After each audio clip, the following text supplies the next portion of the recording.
사도 바울은 감사의 사람입니다. 그가 남긴 편지들 속엔 여기저기 감사가 흘러넘칩니다. 솔직히 이해하기 힘든 감사입니다. 온갖 고난으로 도배된 가득한 그의 인생, 감사는 전혀 어울리지 않습니다. 만약 바울이 조건이나 상황에 따라 울기도 하고 웃기도 하는 그런 인물이라면 어떨까요? 웃을 일이 있을 때는 물론 감사하겠지요. 하지만 일평생 범사에 감사하는 삶을 사는 것은 불가능합니다. 도대체 그가 모든 환경을 초월해 감사의 삶을 산 비결은 무엇일까요? 오늘 본문이에요. 우리가 알거니와 완료형 확신입니다. 우리가 알거니와 하나님을 사랑하는 자, 곧 그의 뜻대로 부르심을 입은 자들에게는 모든 것이 합력하여 선을 이루느니라. 네, 이게 비결입니다. 바울이 삶으로 터득한 묵직한 고백이요 간증입니다. 그 치열한 삶의 현장에서 온 몸으로 체득한 생생한 진리입니다. 그가 만사 합통에 하나님을 체험한 것입니다. 우리는 하나님을 사랑하는 자들이요, 그분의 뜻대로 부르심을 입은 자들입니다. 우리를 향한 하나님의 예정과 부르심은 오직 그분의 뜻에 따른 것입니다. 그 어떤 고난이나 환난도 이 하나님의 뜻을 꺾을 순 없습니다. 언제나 하나님이 섭리하시기에 우리에게 모든 것이 합력하여 선을 이루게 됩니다. 모든 것이 저절로 자기들끼리 알아서 되는 게 아니고 모든 것이 합력해서 선을 이루도록 주께서 역사하시는 거죠. 마침내 우리는 장차 우리 구원의 최종 단계인 영화의 그 복된 자리에 이르게 될 것입니다. 하나님의 섭리야말로 우리 구원에 대한 최고의 보증 수표입니다. 아울러 우리가 범사에 감사할 수 있는 비결이기도 합니다. 오늘 본문을 두 파트로 나눠서 살펴봅니다. 따라서 하십니다. 첫째, 길이 막혀도 감사. 길이 막혀도, 길이 좀 뚫리면 좋을 텐데 길이 꽉꽉 막혀버려요. 길이 막혀도 감사. 로마서 1장에서 바울은 로마 방문 계획을 밝힙니다. 그 목적은 다른 이방인 중에서와 같이 열매를 맺게 하기 위해서입니다. 즉 복음을 전해 한 영혼이라도 더 구원받게 하기 위해서입니다. 하나님의 눈에 참 아름답고 좋은 계획입니다. 이상하게도 그 계획은 번번이 실패로 끝납니다. 지금까지 여러 번 시도해 오지만 길이 막히는 바람의 뜻을 이룰 수가 없습니다. 하나님이 허락하시지 않은 것입니다. 정확히 말해 하나님이 그 길을 막으신 것이지요. 바울로서는 도무지 이해할 수 없는 일입니다. 사실은 여기에 놀라운 하나님의 섭리가 숨어 있습니다. 바울이 로마서를 기록한 시기는 고린도에서 사역할 때입니다. 로마는 고린도에서 그리 멀지 않습니다. 배를 타고 며칠이면 갈 수 있는 거리입니다. 그러나 길이 막혀서 도저히 로마를 방문할 수가 없습니다. 할 수 없이 편지로 방문을 대신하게 됩니다. 그 결과 로마서가 세상의 빛을 보게 됩니다. 기독교 진리의 집대성이자 복음 중에 복음인 로마서가 우리 손에 들어온 겁니다. 로마서가 인류의 문명사에 끼친 영향, 필설로 다 할 수 없어요. 참으로 막대합니다. 로마서를 통해 인생이 완전히 뒤집어진 그런 사람들, 하나님 앞에 멋지게 쓰임받은 그런 인생들이 얼마나 많은지 모릅니다. 오늘 우리도 로마서에 담긴 복음의 진수를 통해서 큰 유익을 누리지 않습니까? 로마서가 빠진 성경 상상조차 할 수 없습니다. 이처럼 하나님이 바울의 길을 막으신 데는 분명한 목적이 있습니다. 로마서라는 이 보물 같은 하나님의 말씀을 주시기 위해서 말입니다. 합력하여 선을 이루시는 하나님이 역사하신 결과입니다. 사도행전 16장을 보면 바울이 아시아 지방에서 이제 복음을 전할 계획을 세웁니다. 역시 하나님이 보시기에 아름답고 좋은 계획입니다. 그렇지만 이번에도 바울은 뜻을 이루지 못합니다. 놀랍게도 성령이 아시아에서 말씀을 전하지 못하게 하신 게 그 이유입니다. 아니, 바울이 복음 전하는 거 다른 일이 아니에요. 생명 살리는 복음 전하는 걸 그의 대적들이 아니라 하나님 자신이 막으시다니요. 게다가 바울이 비두니아로 가야겠다 그러면 비두니아로 가려고 하는데 예수의 영이 성령이 허락하시지 않다니요. 도대체 어떻게 된 일입니까? 그런데 밤에 환상이 바울에게 보입니다. 마게도냐 사람이 바울에게 와서 자기들을 도와달라 이렇게 손짓하는 겁니다. 그때 바울은 이 환상이 하나님으로부터 온 것이라 판단합니다. 하나님이 마게도냐 사람들에게 복음을 전하라고 나를 부르시는구나 깨달은 거죠. 그리하여 바울은 마게도냐의 첫 성인 빌립보에 가서 복음을 전합니다. 드디어 유럽 선교의 문이 활짝 열리게 된 것입니다. 그렇다면 하나님이 두 번이나 바울의 계획을 막으신 이유는 분명합니다. 뭘까요? 바울의 계획과 하나님의 계획이 다르기 때문입니다. 하나님의 계획은 바울의 계획과 달리 지금은 아시아 선교가 아니라 유럽 선교입니다. 무엇보다 바울에게 중요한 것은 자기 계획을 이루는 것이 아닙니다. 자기를 통해 하나님의 계획이 이루어지는 것입니다. 그가 전혀 생각해 보지도 않은 마게도냐 지방으로 인도하십니다. 이번에도 합력하여 선을 이루시는 하나님이 역사하십니다. 원래 리빙스톤 이 선교사는 중국을 선교지로 생각하고 갈 준비를 합니다. 그러나 하나님은 그를 아프리카로 가게 하십니다. 또 언더우드 선교사는 인도를 선교지로 마음에 두고 가려고 준비합니다. 하지만 하나님은 그의 발걸음을 조선으로 한국으로 돌리십니다. 잠언 16장 9절 말씀처럼 사람이 자기의 길을 계획할 수는 있습니다. 그럴지라도 스스로 그 길을 걸을 수 있는 게 아닙니다. 그의 걸음을 인도하시는 이는 오직 여호와 하나님 한 분뿐이십니다. 우리가 연초에 다이어리 학생들도 있는데 다이어리 사서 계획 세우고 무질서하게 막 그렇게 무계획적으로 사는 것보다 계획 세우고 이렇게 스케줄을 따라 사는 게 지혜죠. 그래서 우리가 이제 때때로 여러 가지 좋은 계획을 세우고 실행을 준비합니다. 이상하게도 어떤 때는 하나님이 그 길을 막으십니다. 아무리 노력해도 자꾸 길이 막히고 일이 진행되질 않는 겁니다. 굉장히 당황스럽고 답답한 상황입니다. 이런 환경 좋아할 사람 아무도 없어요. 자, 왜 그럴까요? 하나님의 계획과 내 계획이 다른 거예요. 이사야 55장 8절로 9절 말씀입니다. 이는 내 생각이 너희의 생각과 다르며 내 길은 너희의 길과 다름이니라. 여호와의 말씀이니라. 이는 하늘이 땅보다 높음 같이 내 길은 너희의 길보다 높으며 내 생각은 너희의 생각보다 높음이니라. 아멘. 그래도 우리가 실망하거나 낙심할 필요는 조금도 없습니다. 그 대신 여태껏 꼭 붙들고 있던 내 계획을 과감히 내려놓아야 합니다. 나는 내 계획이 최고라고 생각하고 자꾸만 그 길을 고집하고 그 길로 가려고 하지요. 사실은 하나님이 인도하시는 길이 가장 좋은 길입니다. 그 이유는 뭘까요? 하나님이 우리를 지극히 사랑하시기 때문입니다.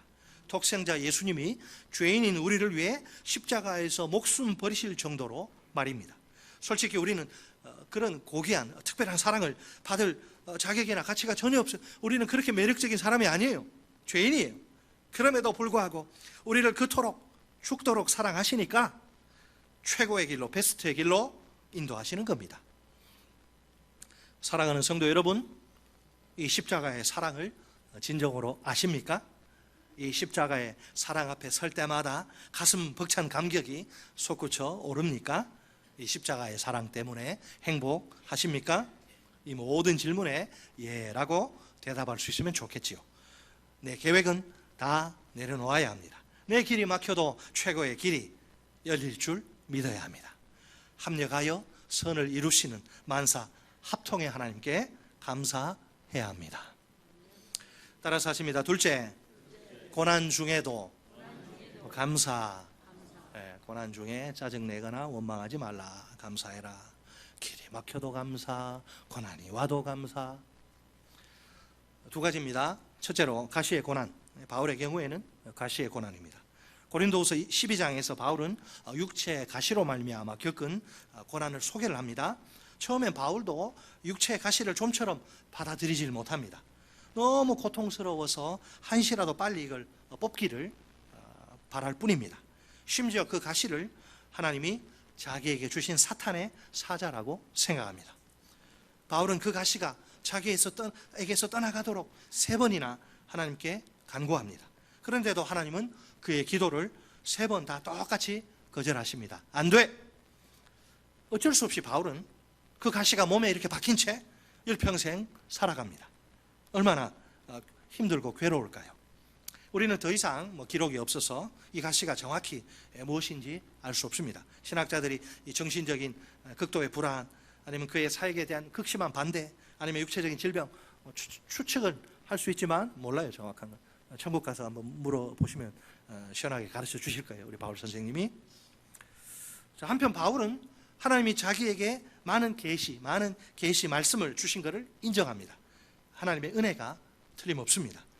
다 좋은데 그러면 그 고통스러운 가시는 왜 주신 걸까요? 그에게 가시만 없다면 이 금상첨화 얼마나 좋을까요? 바울이 감당한 그 수많은 사역들을 한번 생각해 보세요. 길의 위험, 강도의 위험, 그 당시 교통수단이 변변한 게 있어요. 배 타고 가다가 깨져서 죽을 뻔하고, 바울이 감당한 수많은 사역, 1차, 2차, 3차 선교여행 통해서 그가 감당한 사역들, 건강한 사람도 멀쩡한 사람도 이거 감당하기가 만만치 않아요. 하물며 육체에 가시란 치명적인 약점이 있다면 더 이상 말할 필요조차 없습니다.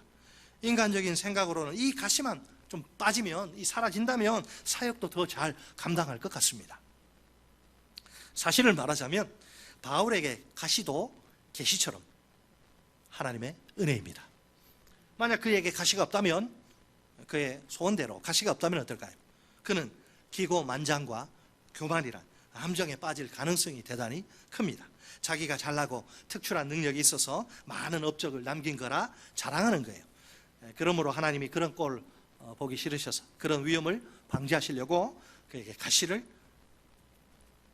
주신 것입니다. 가시가 그를 괴롭히다 보니 순간순간 하나님을 의지할 수밖에 없습니다. 하나님이 도와주시지 않으면 아무것도 할 수 없는 겁니다. 자, 과연 하나님이 바울에게 가시를 주신 목적과 이유, 바울이 밝히는 그 목적과 이유는 무엇이죠?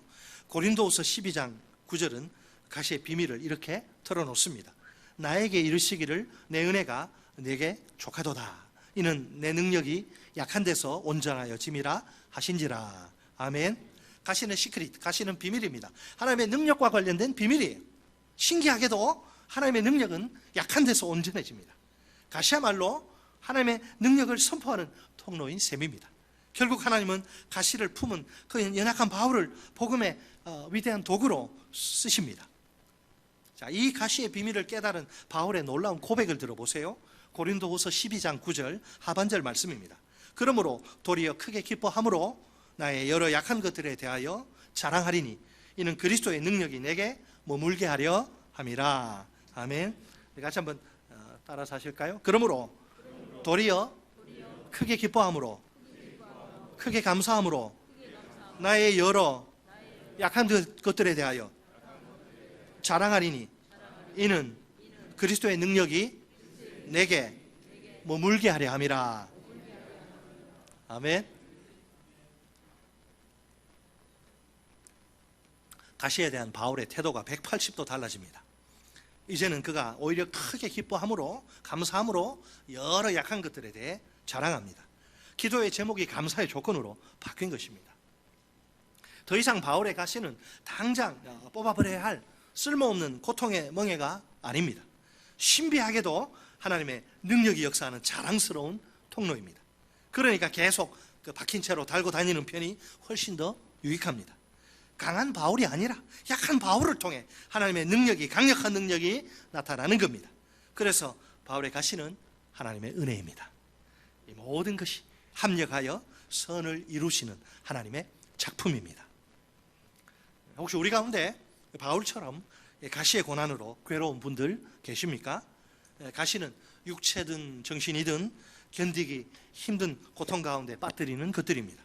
자신의 핸디캡, 곧 약점으로 작용하는 것들입니다. 육체적인 질병이나 또 정신적인 불안이나 환경적인 어려움이겠죠. 한 가지나 두 가지 혹은 세 가지를 다 가진 분이 계실지도 모릅니다. 보통 이 가시는 내 인생의 큰 걸림돌처럼 느껴집니다. 한시라도 빨리 하나님이 걷어가시면 좋을 것 같습니다.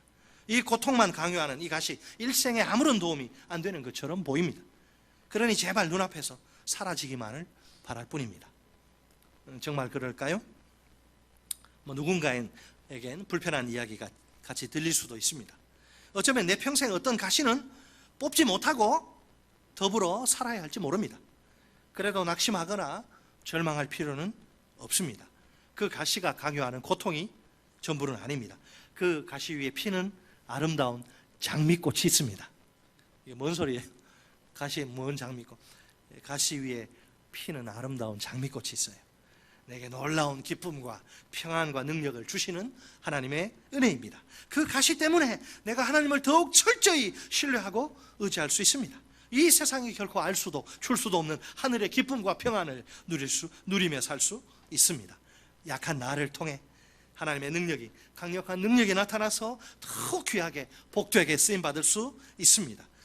역시 합력하여 선을 이루시는 하나님이 분명히 살아계셔서 가능한 일입니다. 따라서 우리도 바울처럼 가시에도 불구하고 오히려 가시를 자랑하고 감사할 수 있습니다. 자, 둘째로 따라서 하십니다. 둘째로 사역의 고난. 고난, 처음에는 길이 막혀도 감사, 고난 중에도 감사인데 고난이 두 가지 고난. 첫째는 가시의 고난, 둘째로 사역의 고난. 사도행전 그 16장에 따르면 바울이 점치는 귀신도 하여튼 온갖 잡것들 다 있어요. 귀신도 여러 종류인데 그 귀신이 들어가면 점을 친대요. 점치는 귀신 들린 여종에게서 바울이 귀신을 쫓아냅니다. 주님께 칭찬받아야 마땅한 일입니다. 그러나 칭찬은 고사하고 고난이 찾아옵니다. 체포되어 피나도록 흠씬 두들겨 맞고 깜빵에 빌립보 감옥에 갇힌 것입니다. 나중에는 미안해서 막 치료해주고 그래요. 간수가 어쨌든 막 피 터지게 막 두드려 맞고 감옥에 갇혔어요. 하나님이 기뻐하시는 일을 하다가 이렇게 험한 꼴을 겪게 된 것이지요. 인간적인 생각으로는 참으로 답답하고 억울한 일이 아닐 수 없습니다. 원망과 불평을 토해내기 딱 좋은 상황입니다. 놀랍게도 바울과 실라는 밤에 뭐합니까? 한밤중에 기도하고 하나님을 찬양합니다. 그때 갑자기 큰 지진이 나서 옥터가 움직이고 문이 다 열립니다. 동시에 모든 죄수들의 그 메인 것이 다 이렇게 자동으로 오토로 그냥 다 풀어져요. 자다가 깨어난 간수가 난리 났구나. 나는 이제 사형 당할 수밖에 없겠구나. 자다가 깨어난 간수가 깜짝 놀라서 죄수들 다 타라고 한 줄 알고 자결하려고 극단적 선택하려고 합니다. 그러자 바울이 나서서 그를 진정시킵니다. 우리가 다 여기 있노라. 안 도망가서 여기 있잖아. 너 죽으면 안 돼. 자, 이렇게 간수를 안심시킨 다음에 바울은 그에게 복음을 전합니다. 유명한 주 예수를 믿으라. 그러면 너와 내 집이 구원을 받으리라. 아멘. 제가 이 말씀 붙들고 기도했더니 예수 제가 처음 믿고 온 가족이 다 예수 믿게 됐어요. 여러분들에게도 그런 축복이 임하기를 축원합니다. 약속이 있으니까 약속 붙들고 그냥 죽으라 기도하는 거죠. 하나님은 일구연하는 분 아니고 약속하신 거 반드시 지키시는 분이니까. 이 복음이 아니나 다를까 간수의 마음 가운데 강력히 역사합니다. 그 결과 간수가 감당할 수 없는, 주체할 수 없는 큰 은혜를 받습니다. 얼마나 미안하겠어요. 바울을 저지게 만들었으니 자기와 온 가족이 다 세례를 받습니다. 그와 온 집안이 하나님을 믿음으로 크게 기뻐합니다. 이렇게 해서 간수와 그 온 집안이 하나님을 믿게 됩니다. 마침내 한 가족 구원의 역사가 일어난 것입니다. 귀신 쫓아내서 잡혀서 두들겨 맞고 깜빵에 갇혀서 그 과정을 통해서 이런 역사가 일어날 줄 누가 알았겠어요? 위대하신 하나님. 분명 바울이 복음을 전하다가 이 투옥당한 거, 이 고통스러운 일입니다. 주님의 이름, 주님 때문에 복음 안 전했으면 이런 고난 안 당하죠. 주님의 이름으로 당하는 고난, 즉 주님 때문에 주님을 위해서 겪는 고난입니다. 그렇지만 하나님은 이 고난을 선한 섭리의 도구로 사용하십니다. 그리하여 빌립보 간수의 가족 구원이란 생명의 열매를 맺게 하십니다. 이것이 바로 합력하여 선을 이루시는 하나님의 역사입니다. 자, 혹시 우리 가운데 하나님의 사역을 감당하다가 고난 가운데 빠진 분이 계십니까? 주님의 몸된 교회 안에 참 다양한 사역들이 있습니다. 우리가 이제 하나님의 은혜와 사랑을 깊이 깨닫고 헌신의 자리로 나아가죠. 이런저런 사역을 맡아 감당합니다. 하나님이 보실 때 얼마나 귀하고 아름다운 일인지 모릅니다. 문제는 사역의 현장에 고난이 있다는 사실입니다. 물론 바울의 경우처럼 대한민국은 헌법에 종교의 자유가 명시되어 있기 때문에 예수 믿는다고 막 잡혀가고 이런 거 없죠. 바울의 경우처럼 심한 핍박이라는 고난은 아니겠죠. 우리가 겪는 고난은 주로 인간관계에서 오는 고난입니다. 사역도 이게 쉽다고 할 수는 없지만 인간관계가 이게 보통 힘든 게 아니에요. 다 다르기 때문에 다 목소리 내면 예를 들면 우리가 그러죠. 양심적으로 하나님 앞에서 최선을 다해 사역합니다. 이런 내 마음 아는지 모르는지 주변에서 잘 협조를 해주지 않아요. 오히려 나에 대해서 이러쿵 저러쿵 험담하는 소리가 들립니다. 말도 안 되는 소리죠. 다 함께 마음을 모아서 달려가도 힘든 판에 어쩌자는 건가 이게? 뭘 하자는 거예요 도대체? 그러니 당사자로서는 일꾼으로서는 나는 기운이 쭉쭉 빠지고 의욕이 점점 꺾이죠. 자기 사역에 대해서 회의가 드는 거예요. 사역이고 뭐고 다 그만두고 싶습니다. 자괴감이 들고 내가 이러려고 내가 이 부서에 들어와서 사역하나 이러면서 가만히 보니까 이게 나에 대해서만 그런 게 아니에요. 서로 그냥 쓸데없는 경쟁심으로 시기하고 질투하고 자기가 돋보이려고 형제자매 마구 깎아내리고 어린아이들 하는 짓을 하는 거예요. 여러분 영적으로 성장하지 않으면 어린아이라. 70, 80 돼서 예수 믿으면 어린아이. 그래서 영적으로 성장해야지. 10살이라도 예수 믿고 영적으로 성장하면 어른 되는 거예요. 육신의 나이하고 아무 상관없어요. 영적인 나이는.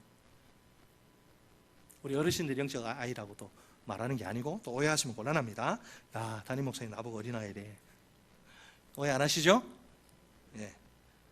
얼마나 안타까운 일이에요.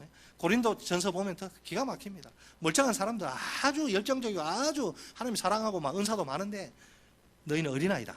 바울이 야단치잖아요. 맨날 싸우고 서로 주도권 싸움하고 팝을 사람 찍고 마귀의 역사. 자, 우리가 사역에 뛰어들기 전에 꼭 알아야 할 게 있습니다.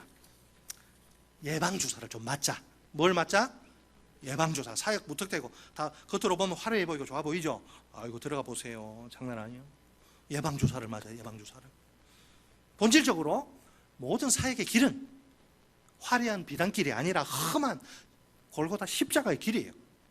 원래 십자가는 지금이야 이렇게 우리 목걸이 해도 이상하지 않잖아요.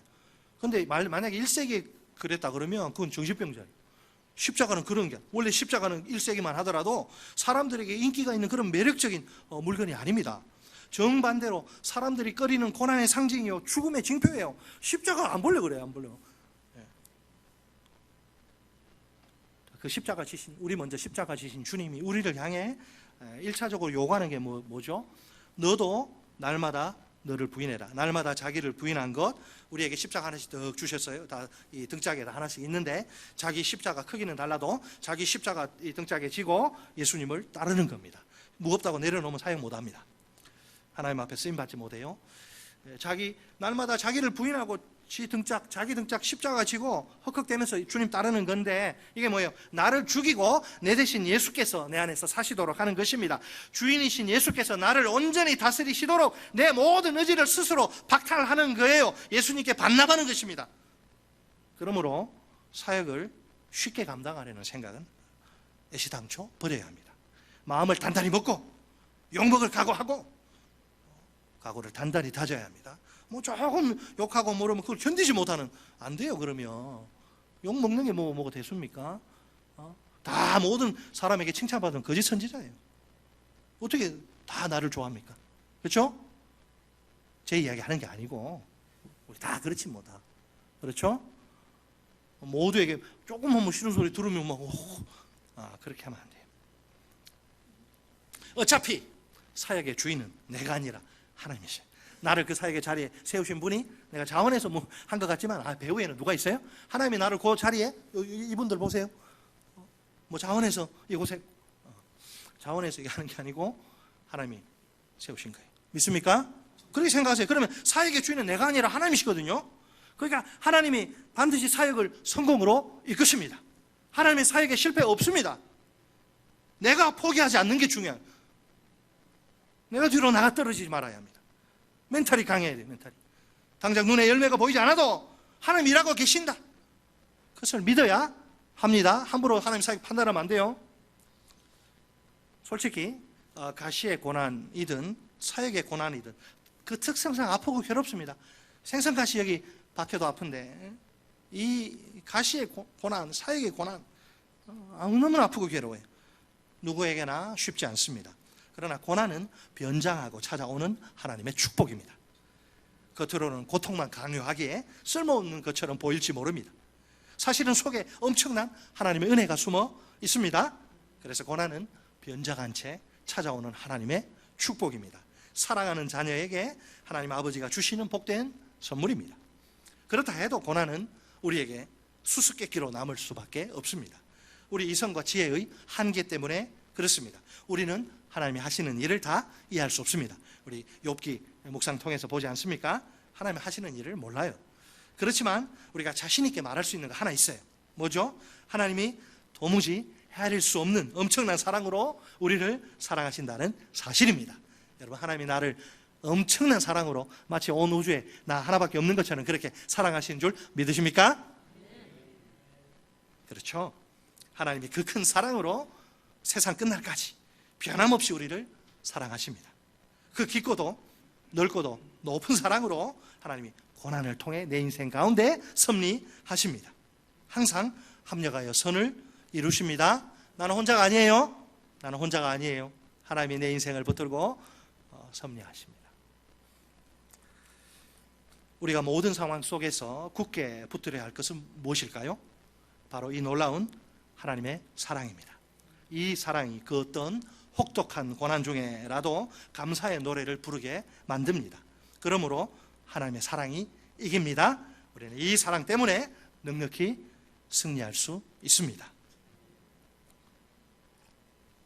사랑하는 성도 여러분, 지금 길이 막혀서 답답하고 힘듭니까? 그래도 감사합시다. 내 길이 막혀도 하나님이 최고의 길로 인도하십니다. 오늘 내게 당장 뽑아버리고 싶은 고통의 가시가 있습니까? 가시의 고난은 하나님의 은혜요 축복입니다. 내게 참으로 유익합니다. 가시는 하나님의 능력이 강력히 나타나는 통로입니다. 더 이상 기도의 제목이 아니라 감사의 조건입니다. 내게 가시를 주신 하나님께 감사합시다. 현재 내게 사역을 내려놓고 싶은 마음이 들 정도로 힘겨운 고난이 있습니까? 사역의 고난도 하나님의 은혜요 축복입니다. 사역의 주인이신 하나님이 틀림없이 사역을 성공으로 이끄십니다. 하나님의 사역에 실패란 없습니다. 고난 속에서도 하나님이 나를 통해 일하십니다. 어떤 고난이 찾아오더라도 절대로 사역을 포기하지 맙시다. 내게 사역의 고난을 허락하신 하나님께 진정으로 감사합시다. 끝으로 우리 다 같이 하나님께 우리의 믿음과 우리의 결단을 올려 드립시다. 자, 따라서 하십니다. 합력하여 선을 이루시는 만사 합통의 하나님을 믿습니다. 길이 막혀도 감사하고 가시의 고난도 감사하며 사역의 고난도 감사합니다. 아멘.